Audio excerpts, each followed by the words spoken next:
Welcome back. You're still watching Inside Politics right here on KTN News, and we continue discussing happenings in the political field this past week.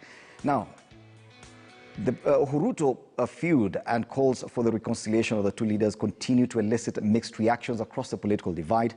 ANC leader Musalia Mudavadi says the differences have set a bad precedence in Kenya's history and that the matter should be resolved for the sake of stability. And as KTN's Daniel Kariuki reports, President Kenyatta's allies have castigated those calling for the reconciliation, saying the president has not attacked his deputy in any way to warrant a reconciliation.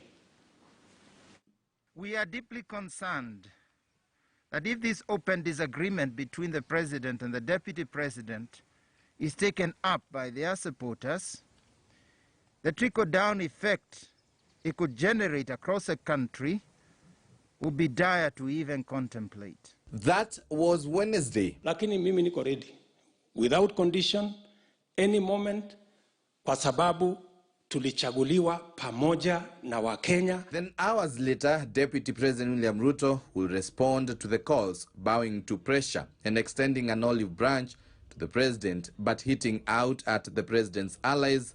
This has left tongues wagging. The honorable thing that leaders do is to say, I disagree with the policies of this government, and therefore I wish to disassociate myself from them and tender your resignation. I wish this is what people would also do. Quitting and running away will be cowardice on large scale, and it will be betrayal of the millions of citizens who woke up early to vote for me and the president. Hatutaki kuona ubishi kati ya kiongozi wa kitaifa, president, na naibu wake vile tumeona. Hii imekuwa historia bana. Hii umekuwa ubishi wa kihistoria. ANC leader Musalia Mudavadi has come out guns blazing, calling out on the two top leaders over their war of words, saying history will judge them harshly. Lakini hatungependa tuone hiyo incidents ikirudiana tukienda mbele. Musalia says the back and forth between DP and the cabinet secretaries has also set a bad precedent. This as DP Ruto, while on a tour to Bungoma, told off the CSs who have been on a war of words with him.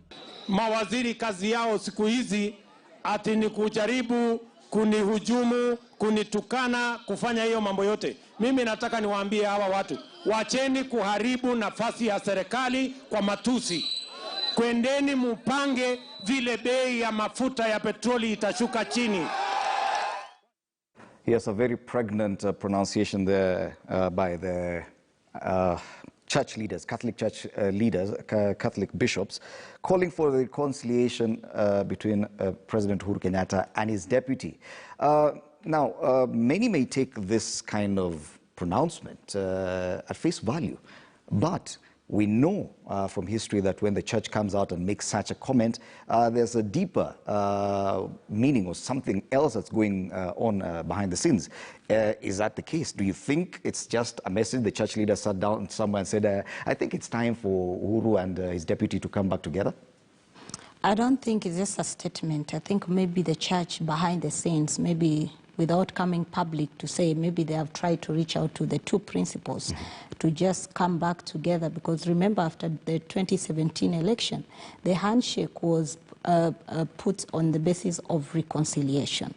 The handshake between President Uhuru Kenyatta and ODM Raila Odinga was to actually show that you can disagree and still come together and unite the country. And if we're going forward to the elections and we have a president and a deputy that do not see eye to eye, then it gives no meaning to the issue of the handshake, because the handshake was to bring all these leaders together. The president's side has castigated the deputy president for a very long time, saying that he's walking a different path with his boss. And truly anybody in office will not want his deputy to try to outshine him. And that has been the feeling, and that is why you saw even the president was saying the other day, in mature democracies, when you feel you're not comfortable with the government that you are part of, then you call it quit. Yes. But when you stay on and you continue taking a different path, then obviously there will be that clash. Yeah. And that is why you find that even Jubilee has split, where he has people who are following him, and they have gone ahead to form the United Democratic Alliance that is now a different arm from the Jubilee that brought the Jubilee government to office in 2017. So when the church comes and speaks, and when we started, we said it's a little too late, that these are the issues that the church should have been discussing about, where they bring the political class, because if there is no political will, then nothing can happen. Whether it comes to education, when it comes to the economy that is ailing, whether it comes to the fight on the COVID-19 that the country is facing, we can actually not mount a successful fight if we have the top leadership that doesn't see eye to eye. And I want to bring Bwana Joseph Serra into this discussion. Now, Joseph, once more, we sincerely do apologize for the technical challenges we're experiencing. I hope that you do bear with us. Now, on this issue of the calls for President Uhuru Kenyatta and his deputy to reconcile, this is a president on his way out and a deputy who's gunning for the top job. Is it really necessary for the two to reconcile or even to see eye to eye at this point? We're already deep into the election year. Thank you, Fred. First of all, disagreeing in politics, even when you are working together, is not the problem. I think the problems are two. One, having a public spat or having public spats is completely unnecessary, whether you are in high office or low office. Secondly, when you are bound by certain oaths of office, you are bound by an institution that you serve. It's not that they are in a relationship that they've just elected to be in, chosen to be in. Once they made a decision to run together, they are serving something called the Republic of Kenya, in government of Kenya. And there are certain principles that bind governance and leadership in a government. Those they must handle themselves within those principles. So when they have this public spat, that is not good at all. But then disagreement between specifically Uhuru Kenyatta and William Ruto is actually good for Kenya, in my opinion. It's good for this country. I do not want to imagine if there had been total agreement in Jubilee, given how they have run this country from 2013 to date. So the only problem is that public spat. The only problem is that shouting and insulting each other. And therefore, the danger is making their followers perceive that this one hates this one and may harm him, or this one hates the other, may harm him. And you know how always followers think that they can solve that problem through all manner of means, using even violence. When the truth is, those two who are disagreeing at the top, they will never ever make violence on each other. They will sit together and do business together and eat together and drink together. So the danger is just that perception. Yes. The role of the church, if I may just make a quick comment, I think it's not to come out in public and tell us how they want to reconcile this one and that one, or call on them to reconcile. They have access. They're supposed to be a powerful, independent institution. This perhaps shows you how the church has shaded its power in this country from the church that there was in the 90s. Because the church in this country is supposed to be a powerful, independent institution that has a check on public institutions of governance. They have access to the president, deputy, and other politicians. They can do this business in private without having to come and tell it to us. And curiously, President Uhuru Kenyatta is known to profess the Catholic faith. These are Catholic bishops who've come out to actually say this. They have access to the president. The optics of actually coming out in public and saying the president should reconcile with his deputy, don't you think this is something they would have worked on behind the scenes? And we'll never get to hear of it, we'll just see the outcome. He who pays the piper calls the tune.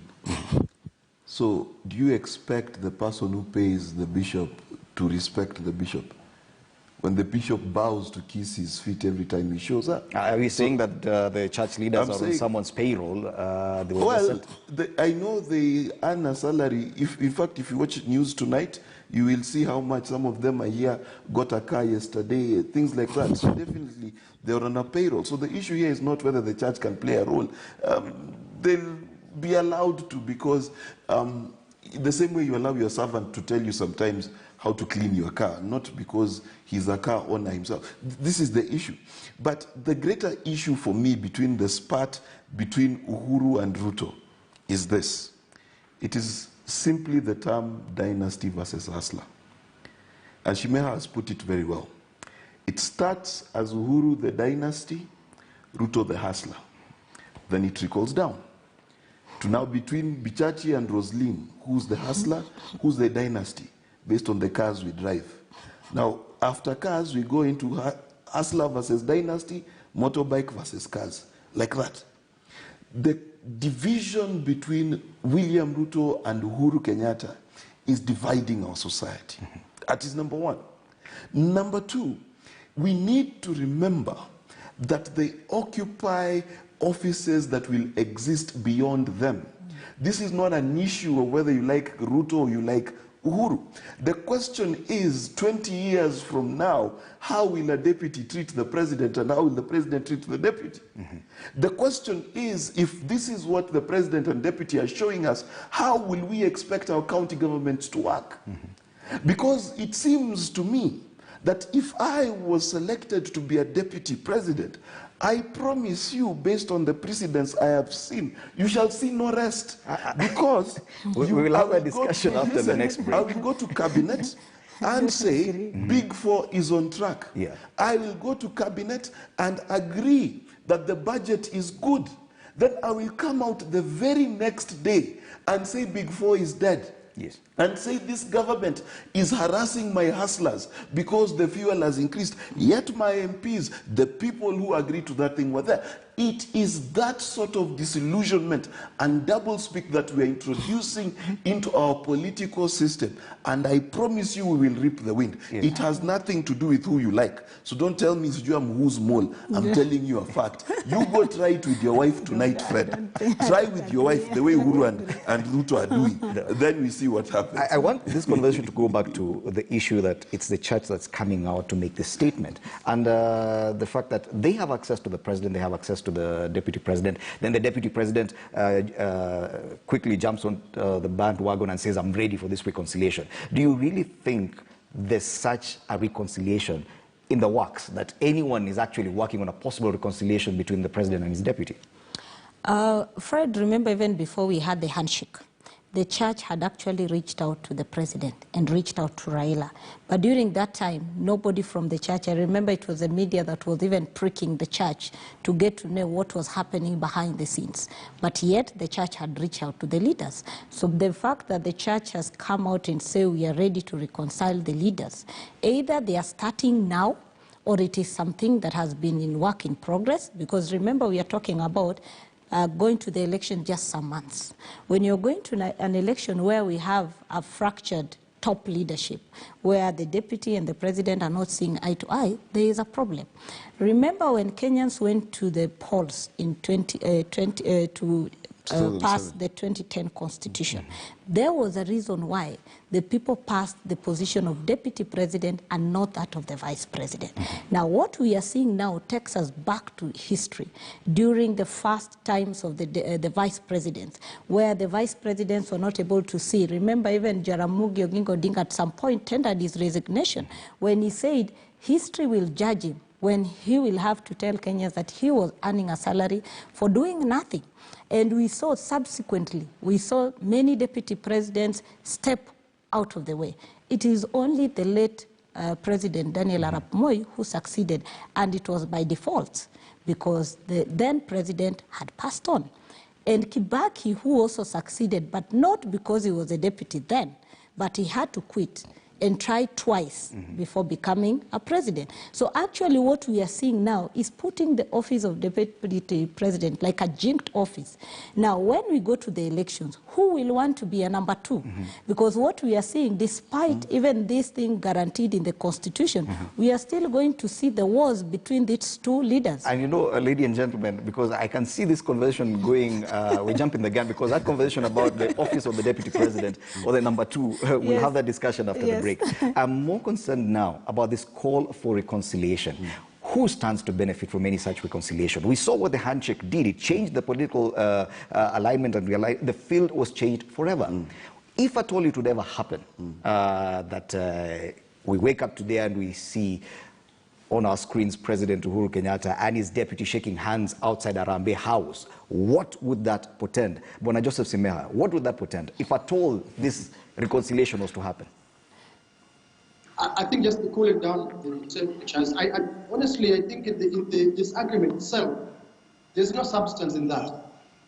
The issue is just the issue of perception that we've talked about. What does it do to the perception of the people who support them, who follow them, who cheer them, who see them as their men?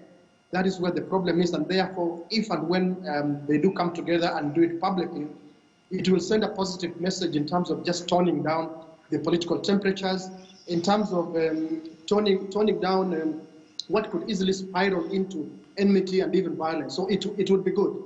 But in terms of substance, nothing hardly will change. Yes. So honestly, Fred, I do not think it's something to dwell on too much. Actually, the disagreement, as I'm telling you, in my opinion, in terms of substance, is actually good for Kenya. We wouldn't have known so much of what is going on. Would it mean, therefore, that if at all it happens that President Uhuru Kenyatta has changed his tactics because he has expressed publicly that he would not support necessarily support his deputy when it comes to the next election? If at all they were to reconcile, or if at all there was some semblance of reconciliation, would it therefore send a message that he's changing his political position on that? I don't think so. I don't think so. I always remember the statement by President Moi that Saitoti is his very good friend, but leadership is something different. So I do not think automatically it means that if they have made friendship, if they have rediscovered their friendship, it will automatically mean that Uhuru supports Ruto in his case to replace him as the President of the Republic of Kenya. And it shouldn't actually mean so. It shouldn't mean anything like that. Okay. They should just help us in terms of toning down the political temperatures, the wrong perceptions, the insults, and so on and so forth. That will be helpful to the country. And then they can make their decisions quietly on who supports who. They don't even have to come out and tell us that. Do you agree that with Simeha on this? Partly that will cool down the temperatures. But again, you've just said who will stand to gain. I think the president will stand to gain, but the deputy will be the biggest loser. Remember, the differences between him and his boss has actually given him an edge. And you can even see Central Kenya, he has actually taken a chunk of some of the leaders from Central Kenya. Now remember when they come together, because the agenda they've been selling is that they veered off the Big Four agenda that they promised Kenyans in 2017. And that is what Ruto has been trying to run away from the failures of Jubilee and actually embrace the successes of Jubilee. Now, if they reconcile now, what will be his message to the people as he campaigns for the presidency? Because he will be taking both the bad and the goods of Jubilee. The Jubilee government. Do you agree? You know, the likelihood that these two would agree is so detrimental for the branding and the perception of William Ruto that he would dare not. But you see, the political genius of William Ruto is he understands one thing, that he can say things that are contradictory and feel no contradiction within himself. Roslyn Obala has just said it, that he wants to take pride in the successes of Jubilee and run away from the failures of Jubilee in the same sentence, and he does not see that as a form of quite disturbing show of leadership. But for him, his political fortunes are entirely hinged on painting the president in the worst light possible. That is his brand. If you look at, in as much as he says people should not insult him, but if you see who he calls Mganga, Mlevi, things like that, you'll realize that his brand, his positioning, is him versus Uhuru Kenyatta. In fact, if you hear, and I'm speaking now as a strategist, if you listen to them, you would swear, by the way, that Uhuru is a candidate in the next election. That is almost who they're running against. But when you put it all in context, in terms of the people, reconciliation between Uhuru Kenyatta and William Ruto today will hit reset in the political field because everyone will be confused. You will go to Uasin Gishu, they do not know what to do. Ndidi Nyoro, if you ask him to give you a speech, 10 minutes after that, he'll be tongue-tied. Because there are people who formed an expertise and a brand and a political agenda based on being against the sitting president. So It's good optics when William says, yes, I am willing to talk about it, I'm willing to pull it together. But if you look at the subtext of what he's saying, if you see what he's attacking and things like that, it's like me telling Roslyn, by the way, let's reconcile, but your hair is so bad. You understand? It can't work. Your hair looks fine. Your hair looks fine, Roslyn. Amazing. So as Bichachi says, probably, and you've just said it, Deputy President William Ruto stands to lose more if at all he agrees to this reconciliation. But don't you think that also by the church saying that the president and his deputy need to reconcile is almost like putting the president and his deputy on the same platform, that they're equals probably, because I've seen that kind of criticism of this call by the church leaders? We can't say they're equal, but remember when you went to the vote, you voted for a ticket. Mm-hmm. It's the president and deputy president. In the past, it was you are voting for the president. Then he decided to pick... there's a technical issue, but probably Mark Bichachi... you see, you are right, Fred, and Roslyn, what you're saying is also right. The idea of a joint ticket gives the illusion that these people are equal. But the reality of it is they are not. If you look at the American system that has a joint ticket system, at no point will you ever in any imagination imagine that Kamala Harris is anywhere equal to the head of state, the commander-in-chief, and the head of government. Mm-hmm. The deputy president is not even deputy head of state. He's not deputy commander-in-chief. Let's just practically put it there. The deputy president cannot even give you an EGH or a head of state command. You can't. So we must understand that in any system there must be order. And one of the things that the church must restore is Jesus told them that a house divided itself cannot stand. Mm-hmm. Satan cannot say cast out Satan.